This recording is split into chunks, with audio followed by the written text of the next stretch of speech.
नमस्कार दर्शकों। आज हम जिस पाठ का अध्ययन और उस पर चर्चा करने वाले हैं उसका नाम है तुम कब जाओगे अतिथि।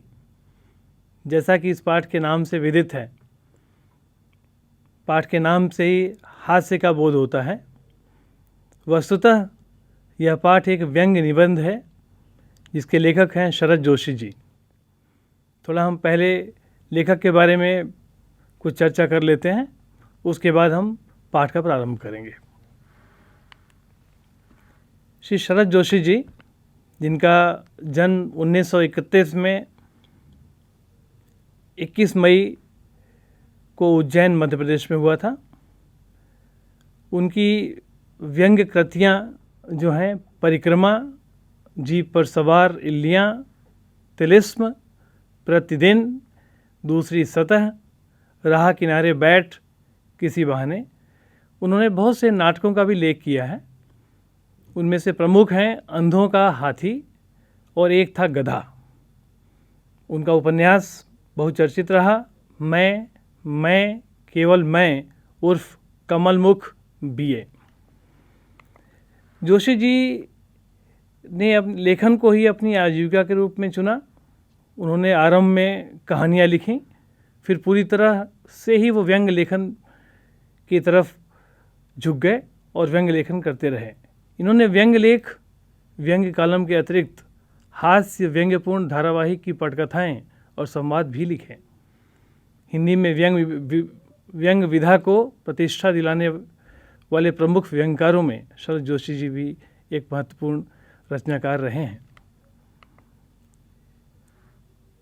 शरद जोशी सम्मान जो है, उनके सम्मान में, जोशी जी के सम्मान में मध्य प्रदेश शासन ने हिंदी व्यंग्य, ललित निबंध, संस्मरण, डायरी, पत्र विधा के लिए प्रतिवर्ष इस सम्मान की स्थापना की थी और प्रतिवर्ष यह सम्मान दिया जाता है।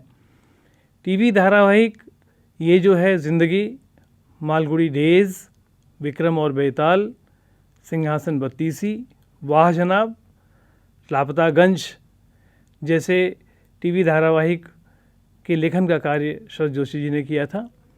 उन्होंने कुछ फिल्मों में भी संवाद लिखे, जैसे कि क्षितिज, गोधूली, उड़ान, चोरनी, सांच को आँच नहीं, दिल है कि मानता नहीं। यह बहुत चर्चित फिल्म थी। अब हम इस पाठ की चर्चा पे आते हैं। जैसा कि इस पाठ के नाम से ही बोध होता है, तुम कब जाओगे अतिथि। बहुत ही आनंद का बोध होगा। इसमें समय समय पर लेखक के पैनेपन, उसके लेखनी के पैनेपन का भी एहसास होगा और हम लोग मिल के इसका आनंद लेते हैं। हमारी संस्कृति में अतिथि देवो भव कहा जाता है, अर्थात अतिथि देवता होता है। बच्चों, बचपन में हम भी अतिथि के आने पर अत्यधिक उत्साहित और प्रसन्न होते थे। पूरे घर में एक विशेष वातावरण का निर्माण हो जाता था और जब अतिथि जाता था तो सबका मन उदास हो जाता था। परंतु बीतते समय के साथ संबंधों की ऊष्मा घटती गई और उसमें एक बनावटीपन आ गया। फलस्वरूप अतिथि के आने से आर्थिक दबाव महसूस होने लगा। अब अतिथि यदि 1-2 दिनों से अधिक रुक जाए तो उसके आने का आनंद काफूर हो जाता है और मेज़बान का तनाव बढ़ता जाता है। ऐसा लगता है कि ऐसी ही कुछ परिस्थिति हुई होगी जिससे इस निबंध की रचना हुई। आइए इस निबंध का आनंद उठाते हैं। आज तुम्हारे आगमन के चतुर्थ दिवस पर यह प्रश्न बार बार मन में घूमड़ रहा है, तुम कब जाओगे अतिथि। तुम जहाँ बैठे निसंकोच सिगरेट का धुआं फेंक रहे हो, उसके ठीक सामने एक कैलेंडर है, देख रहे हो ना। इसकी तारीख अपनी सीमा में नम्रता से फड़फड़ाती रहती हैं। विगत 2 दिनों से मैं तुम्हें दिखाकर तारीखें बदल रहा हूँ। लेखक कितनी चतुरता के साथ, कितनी नम्रता के साथ अतिथि को संबोधित कर रहा है कि देखो 2 दिन गुजर गए बिना कहे, सिर्फ कैलेंडर की तारीखें दिखाकर बदल देने से इस बात की अभिव्यक्ति हो जा रही है कि देखो अतिथि, तुम्हें आए 2 दिन हो चुके हैं। तुम जानते हो, अगर तुम्हें हिसाब लगाना आता है कि यह चौथा दिन है, तुम्हारे सतत आतिथ्य का चौथा भारी दिन। पर तुम्हारे जाने की कोई संभावना ही प्रतीत नहीं होती। लाखों मील लंबी यात्रा करने के बाद वे दोनों एस्ट्रोनॉट्स बीतते समय चांद पर नहीं रुके थे, जितने समय तुम एक छोटी सी यात्रा कर मेरे घर आए हो। यहाँ पर तुलना कर दी लेखक ने 1969 में, जब एस्ट्रोनॉट्स चांद पर जाके उतरे थे लाखों किलोमीटर की यात्रा करके और सिर्फ 3 घंटे रुक के वापस आ गए थे। उससे तुलना करते हुए बोल रहे हैं, अतिथि तुम तो बहुत छोटी यात्रा करके आए हो और तुम्हें यहाँ आए इतना समय हो गया, 4 भारी दिन हम पे गुजरे हैं, तुम्हारे जाने की तो कोई संभावना ही नहीं प्रतीत होती है। तुम अपने भारी चरण कमलों की छाप मेरी ज़मीन पर अंकित कर चुके हैं। तुमने एक अंतरंग निजी संबंध मुझसे स्थापित कर लिया। तुमने मेरी आर्थिक सीमाओं की बैंजनी चट्टान देख ली। तुम मेरी काफ़ी मिट्टी खोद चुके हो। तुम मेरी काफ़ी मिट्टी खोद चुके। अब तुम लौट जाओ अतिथि। तुम्हारे जाने के लिए यह उच्च समय अर्थात हाई टाइम है। क्या तुम्हें तुम्हारी पृथ्वी नहीं पुकारती? जिस प्रकार से नील आर्मस्ट्रॉन्ग के चरण पड़े थे, उसी प्रकार से उसकी तुलना करते हुए लेखक कहते हैं, तुम अपने भारी चरण कमलों की छाप मेरी ज़मीन पर अंकित कर चुके, जैसे कि नील आर्मस्ट्रॉन्ग ने चंद्रमा पर अपने पैरों की छाप छोड़ी थी। और यहाँ पर भाषा का बड़ा अच्छा प्रयोग किया है उन्होंने कहा है, तुमने मेरी आर्थिक सीमाओं की बैंजनी चट्टान देख ली। तुम मेरी काफ़ी मिट्टी खोद चुके, अर्थात तुमने मेरा काफ़ी नुकसान कर दिया है, मेरी आर्थिक रूप से काफ़ी क्षति हो चुकी है। हे अतिथि, तुम्हारे जाने के लिए ये उच्च समय है अर्थात हाई टाइम है। क्या तुम्हें तुम्हारी पृथ्वी नहीं पुकारती? अर्थात क्या तुम्हें तुम्हारा घर याद नहीं आता? उस दिन जब तुम आए थे, मेरा हृदय किसी अज्ञात आशंका से धड़क उठा था। अंदर ही अंदर कहीं मेरा बटुआ कांप गया। उसके बावजूद एक स्नेह भीगी मुस्कुराहट के साथ मैं तुमसे गले मिला था और मेरी पत्नी ने तुम्हें सादर नमस्ते की थी। तुम्हारे सम्मान में ओ अतिथि, हमने रात के भोजन को एकाएक उच्च मध्यम वर्ग के डिनर में बदल दिया था। अर्थात लेखक और उसकी पत्नी ने अपनी क्षमता से बाहर निकल कर उस अतिथि के सम्मान में एक विशेष भोजन का प्रबंध किया। उस बात की चर्चा कहीं न कहीं लेखक करना चाहते हैं। कहते हैं, तुम्हें स्मरण होगा कि 2 सब्जियों और रायते के अलावा हमने मीठा भी बनाया था। मीठा अर्थात कोई मिष्ठान। इस सारे उत्साह और लगन के मूल में एक आशा थी। क्या आशा थी? आशा थी कि दूसरे दिन किसी रेल से एक शानदार मेहमान नवाजी की छाप अपने हृदय में ले तुम चले जाओगे। हम तुमसे रुकने के लिए आग्रह करेंगे, मगर तुम नहीं मानोगे और एक अच्छे अतिथि की तरह चले जाओगे। पर ऐसा हुआ नहीं। दूसरे दिन भी तुम अपनी अतिथि सुलभ मुस्कान लिए घर में ही बने रहे। हमने अपनी पीड़ा पी ली और प्रसन्न बने रहे। स्वागत सत्कार के जिस उच्च बिंदु पर हम तुम्हें ले जा चुके थे, वहाँ से नीचे उतरकर फिर दोपहर के भोजन को लंच की गरिमा प्रदान की। अर्थात उन्होंने जो डिनर बनाया, रात्रि का जो भोजन बनाया, वो अपनी क्षमता से बाहर निकल के काफ़ी खर्च करके बनाया। उसके बाद उससे थोड़ा सा कम खर्च करके इन्होंने लंच अर्थात दोपहर का भोजन तैयार किया और रात्रि को तुम्हें सिनेमा दिखाया।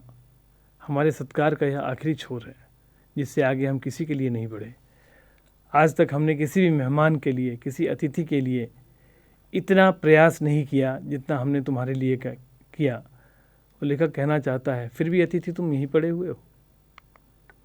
इसके तुरंत बाद भावभीनी विदाई का वो भीगा हुआ क्षण आ जाना चाहिए था, जब तुम्हें विदा होते और हम तुम्हें स्टेशन तक छोड़ने जाते, पर तुमने ऐसा नहीं किया। तीसरे दिन की सुबह तुमने मुझसे कहा, मैं धोबी को कपड़े देना चाहता हूँ। यह आघात अप्रत्याशित था। जहाँ लेखक यह आशा कर रहा था कि अतिथि अगले दिन तो चला ही जाएगा, इस प्रकार का वाक्य कि मुझे धोबी को कपड़े देना है, ये एक आघात के रूप में था। ऐसा आघात जो अप्रत्याशित था, इसकी चोट मार्मिक थी। फिर लेखक कहते हैं, तुम्हारे सामीप्य की वेला एकाएक यूं रबर की तरह खिंच जाएगी, इसका मुझे अनुमान न था। मुझे पहली बार मुझे लगा कि अतिथि सदैव देवता नहीं होता, वह मानव और थोड़े अंशों में राक्षस भी हो सकता है। किसी लॉन्ड्री पर दे देते हैं, जल्दी धुल जाएंगे, मैंने कहा। मन ही मन एक विश्वास पल रहा था कि तुम्हें जल्दी से जाना है। कहाँ है लॉन्ड्री? चलो चलते हैं, मैंने कहा और अपनी सहज बनियान पर औपचारिक कुर्ता डालने लगा। कहाँ जा रहे हैं? पत्नी ने पूछा। इनके कपड़े लॉन्ड्री पर देने हैं, मैंने कहा। मेरी पत्नी की आंखें एकाएक बड़ी हो गईं। आज से कुछ वर्ष पूर्व उनकी ऐसी आंखें देख मैंने अपने अकेलेपन की यात्रा समाप्त कर बिस्तर खोल दिया था। यहाँ पे लेखक यह कहना चाहता है कि अकेलेपन की यात्रा को समाप्त कर दिया और अकेलेपन से बाहर निकल के एक पारिवारिक जीवन बिताने का निर्णय किया था उन्होंने। तो उसको इस प्रकार से कहते हैं कि आज से कुछ वर्ष पूर्व उनकी ऐसी आंखें देख मैंने अपने अकेलेपन की यात्रा समाप्त कर बिस्तर खोल दिया था। पर आज जब वे ही आंखें बड़ी होती हैं तो मन छोटा होने लगता है। वे इस आशंका और भय से बड़ी हुई थीं कि अतिथि अधिक दिनों ठहरेगा, और आशंका निर्मूल नहीं थी। अतिथि, तुम जा नहीं रहे, लॉन्ड्री पर दिए कपड़े धुलकर आ गए और तुम यहीं हो। तुम्हारे भरकम शरीर से सलवटें पड़ी हैं, सलवटें पड़ी हुई चादर बदली जा चुकी और तुम यहीं हो। तुम्हें देखकर फूट पड़ने वाली मुस्कुराहट धीरे धीरे फीकी पड़कर अब लुप्त हो गई है। ठहाकों के रंगीन गुब्बारे जो कल तक इस कमरे के आकाश में उड़ते थे अब दिखाई नहीं पड़ते। अर्थात वह जो उत्साह एक मेहमान, एक अतिथि के आने पर होता है, बहुत सारी बातें होती हैं, मन बहुत अच्छा रहता है, वो सब रस का विलुप्त होना प्रतीत हो रहा है। बातचीत की उछलती हुई गेंद चर्चा के क्षेत्र में सभी कोनों से टप्पे खाकर फिर सेंटर में आके चुप पड़ी है। एक तरह की उपमा दी है। अब इसे न तुम हिला रहे हो न मैं। कल से मैं उपन्यास पढ़ रहा हूँ और तुम फिल्मी पत्रिका के पन्ने पलट रहे हो। शब्दों का लेन देन मिट गया और चर्चा के विषय चुक गए। परिवार, बच्चे, नौकरी, फिल्म, राजनीति, रिश्तेदारी, तबादले, पुराने दोस्त, परिवार नियोजन, महंगाई, साहित्य और यहाँ तक कि आँख मार मार कर हमने पुरानी प्रेमिकाओं का भी जिक्र कर लिया। और अब एक चुप्पी है। सौहार्द अब शनई शनई बोरियत में रूपांतरित हो रहा है। भावनाएं गालियों का स्वरूप ग्रहण कर रही हैं, पर तुम जा नहीं रहे। कितना अच्छा लेखक ने कहा है कि भावनाएं गालियों का स्वरूप ग्रहण कर रही हैं, पर तुम जा नहीं रहे। अर्थात मन ही मन लेखक को ऐसा लगता है कि अब ऐसा समय आ गया है जब गालियां देकर के अतिथि को निकालना पड़ेगा। किस अदृश्य गोंद से तुम्हारा व्यक्तित्व यहाँ चिपक गया है? मैं भेद को सपरिवार नहीं समझ पा रहा हूँ। बार बार यह प्रश्न उठ रहा है, तुम कब जाओगे अतिथि? कल पत्नी ने धीरे से पूछा, कब तक टिकेंगे ये? मैंने कंधे उचका दिए और कहा, क्या कह सकता हूँ। मैं तो आज खिचड़ी बना रही हूँ, हल्की रहेगी, ऐसा पत्नी ने कहा। सत्कार की ऊष्मा समाप्त हो रही थी। डिनर से चले थे, खिचड़ी पर आ गए। अब भी अगर तुम अपने बिस्तर को गोलाकार रूप नहीं प्रदान करते तो हमें उपवास तक जाना होगा। अर्थात अब यदि अपना बिस्तर बांध के अब जाने की तैयारी नहीं करते हैं तो हो सकता है कि अगले भोजन के समय हमें ये कहना पड़े कि अच्छा ऐसा करते हैं कि अब हम उपवास करते हैं, उपवास अच्छा रहेगा। तुम्हारे मेरे संबंध एक संक्रमण के दौर से गुजर रहे हैं। तुम्हारे जाने का यह चरम क्षण है। तुम जाओ ना अतिथि। तुम्हें यहाँ अच्छा लग रहा है ना, मैं जानता हूँ। दूसरों के यहाँ अच्छा लगता है। अगर बस चलता तो सभी लोग दूसरों के यहाँ रहते, पर ऐसा नहीं हो सकता। अपने घर की महत्ता के गीत इसी कारण तो गाए गए हैं।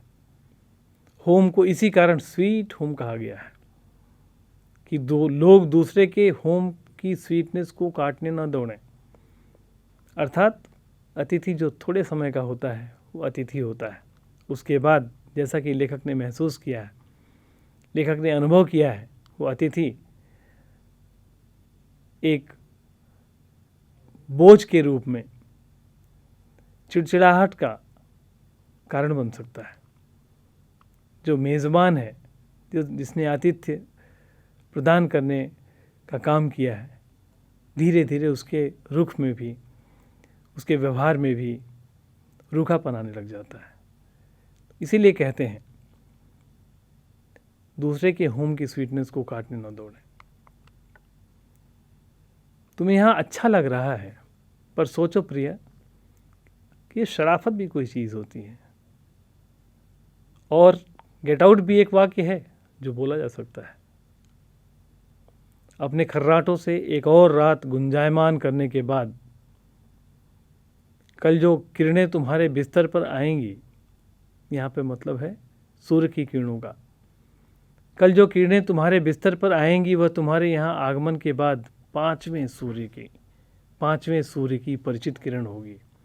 आशा है वह तुम्हें चूमेगी और तुम्हें घर लौटने का सम्मानपूर्ण लेने को विवश करेगी।